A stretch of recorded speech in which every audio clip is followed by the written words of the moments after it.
আমি পিয়ালি আবার চলে এসেছি তোমাদের সাথে আমার ৩টে বইয়ের রিভিউ নিয়ে, রিফ্লেকশন নিয়ে। তো আমি ৩টে বই শেষ করেছি এবং সেই বইগুলো পড়তে পড়তে আমি যা ফিল করেছি, আমার যা মনে হয়েছে, আমি যা অনুভব করেছি, সেগুলোই আমি তোমাদের সাথে জাস্ট শেয়ার করে নেব। তো চলো শুরু করা যাক। তো আমার প্রথম বই হচ্ছে স্মৃতিচিহ্ন, হর্ষ দত্তের। এখানে এখানে যেটা দেখানো হয়েছে যে একটি মানুষ, সে এমন একটি জায়গায় থাকে, একটি গ্রামের মধ্যেই এমন কিছু জিনিস, ঐতিহাসিক কিছু প্রাচীন স্পেসিমেন, কিছু প্রাচীন এমন কিছু জিনিস উনি পাবেন এবং সেগুলোকে কেন্দ্র করে এই গল্পটা। তাই নেই তার পরিবার, তাই নেই তার পারিবারিক যে দ্বন্দ্ব, পারিবারিক সামাজিক যে দ্বন্দ্ব, এবং তিনি একজন স্কুল শিক্ষক এবং তার সাথে একজন ডাক্তারের আলাপ হবে এবং তিনি কিভাবে সাহায্য করবেন, বাকিরা কে কিরকম ভাবে সাহায্য করছে, সেখান থেকে একটা রাজনৈতিক জায়গা তৈরি হচ্ছে, তার বিরুদ্ধে কিছু জায়গা তৈরি হচ্ছে। মূলত এখানে একটি মানুষ যে ভীষণভাবেই, যখন ওই স্পেসিমেন গুলো পাবে, ঐতিহাসিক কিছু নিদর্শন, কিছু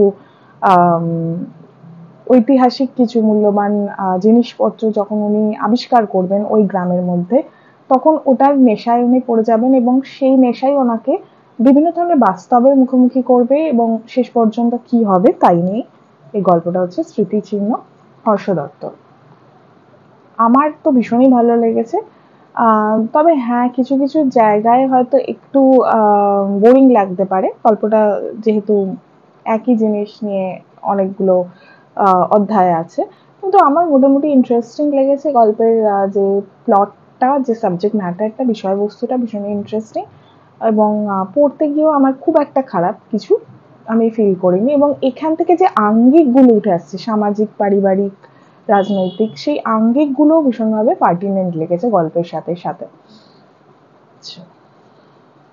সেকেন্ড যে গল্পটির কথা বলবো সেটা হচ্ছে সমরেশ মজুমদারের এই বইটি থেকে। এই বইটির আমি জাস্ট একটা উপন্যাস পড়েছি এবং আমি ঠিক করেছি যে এই বইটির যখন যে উপন্যাসটা আমি পড়বো সেইটাই আমি তোমাদের সবার সাথে শেয়ার করে নেব, কারণ একসাথে সবকটা উপন্যাস তো পড়া সম্ভব না। আসলে আমি খুঁজছিলাম কালবেলার যে কালবেলা, উত্তরাধিকার, এই যে পুরো সিকোয়েন্সটা, তো সেটা খুঁজতে গিয়ে আমার মনে হলো এই বইটা নিয়ে নেওয়া ভালো। তো আমি প্রথম এই বইটাই নিয়েছি। তো এখানে কালবেলা আছে, এখানে উত্তরাধিকার নেই। তো উত্তরাধিকারটা আমি পড়বো, তারপরে ওগুলো নিয়ে আমি একটা আলোচনা করব।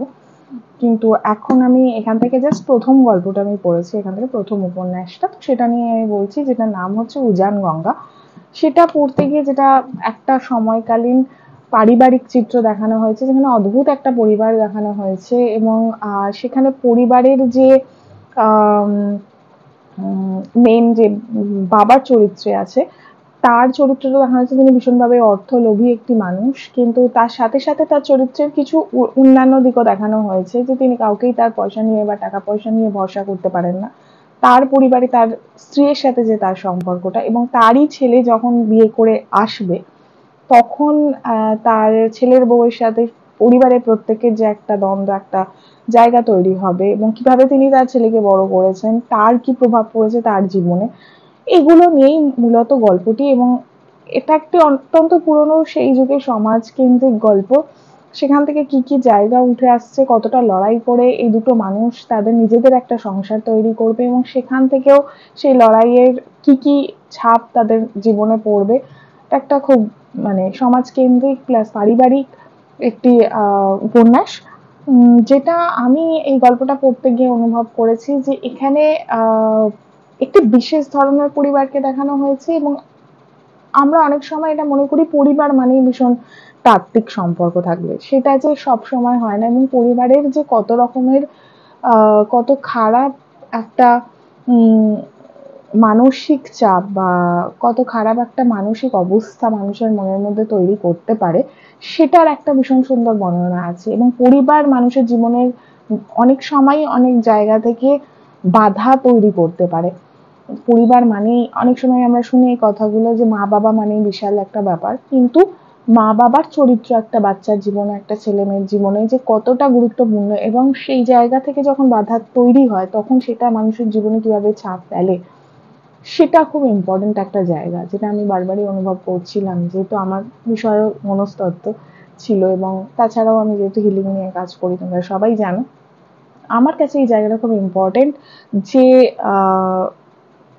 যদি সুস্থ পরিবেশে একটা মানুষ না পায় বড় হওয়ার সময়, বা তার ব্যক্তিগত জীবনের ক্ষেত্রে, সেটা কত খারাপ একটা সিচুয়েশন তৈরি করতে পারে।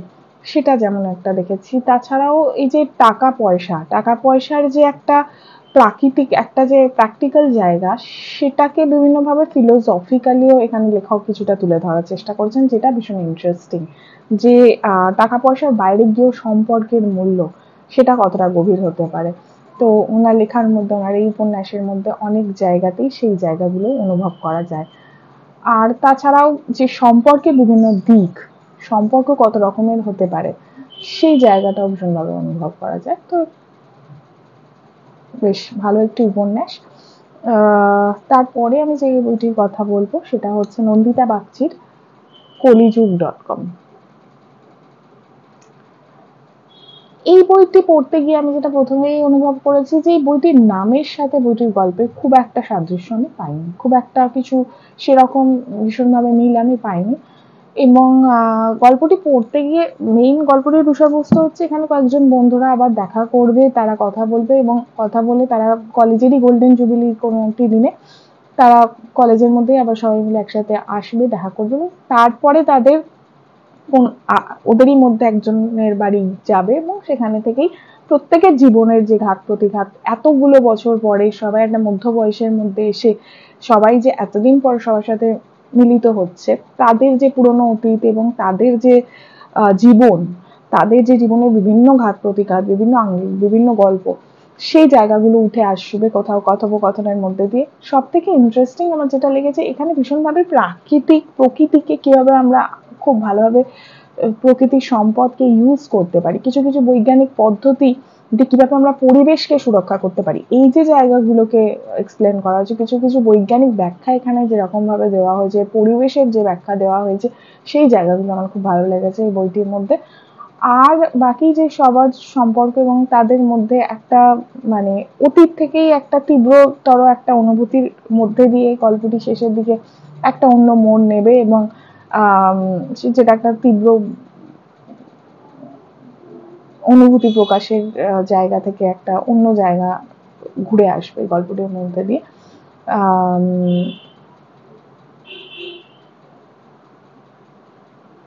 সেই মানে বন্ধুদের মধ্যেই একটু বিভিন্ন ধরনের ইকুয়েশন থেকেই একটা অন্য মোড় আসবে এই গল্পটির মধ্যে। তো সেই জায়গাটা খুব ইন্টারেস্টিং না হলেও সেটা একটা দিক, এই গল্পটার মেইন দিক। তো বিভিন্ন ধরনের চরিত্র, বিভিন্ন ধরনের কাজকর্ম, বিভিন্ন ধরনের তাদের সামাজিক অবস্থা, তাদের জীবন, এই জায়গাগুলো এখানে উঠে এসেছে মোটামুটি। খুব ভালো না লাগলেও মোটামুটি লেগেছে আমার এই বইটি। তো এই ছিল আমার আজকের আহ 3টি বইয়ের রিফ্লেকশন। তো তোমাদের যদি ভালো লেগে থাকে তাহলে তোমরা অবশ্যই আমাকে জানাবে, এবং যদি তোমরাও কি কি বই পড়ছো এখন সেটা জানাতে চাও তাহলে সেটাও জানাতে পারো। সবাই ভালো থেকো। তো আজকে এই পর্যন্ত। টাটা।